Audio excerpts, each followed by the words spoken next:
السلام علیکم ورحمۃ اللہ وبرکاتہ۔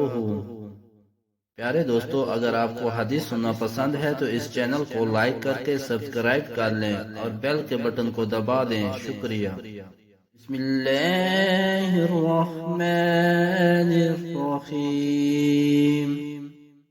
ایک شخص حازم بن ابی قاب نے رسول اللہ صلی اللہ علیہ وسلم کی خدمت میں آ کر عرض کیا، یا رسول اللہ صلی اللہ علیہ وسلم، فلاں شخص معاذ بن جبل لمبی نمازیں پڑھاتے ہیں، اس لیے میں جماعت کی نماز میں شریک نہیں ہو سکتا، کیونکہ میں دن بھر اونٹ چرانے کی وجہ سے رات کو تھک کر چکنا چور ہو جاتا ہوں اور طویل قرات سننے کی طاقت نہیں رکھتا۔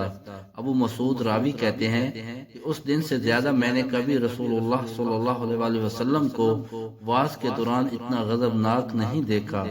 آپ صلی اللہ علیہ وسلم نے فرمایا، اے لوگو، تم ایسی شدت اختیار کر کے لوگوں کو دین سے نفرت دلانے لگے ہو۔ سن لو، جو شخص لوگوں کو نماز پڑھائے تو وہ ہلکی پڑھائے، کیونکہ ان میں بیمار، کمزور اور حاجت والے سبھی قسم کے لوگ ہوتے ہیں۔ حدیث نمبر 90، صحیح بخاری۔ اگر ہو سکے تو اس حدیث کو اپنے والدین اور آقا کی ساری امت کے صالح ثواب کے لیے زیادہ سے زیادہ شیئر کریں۔ جزاک اللہ خیرہ۔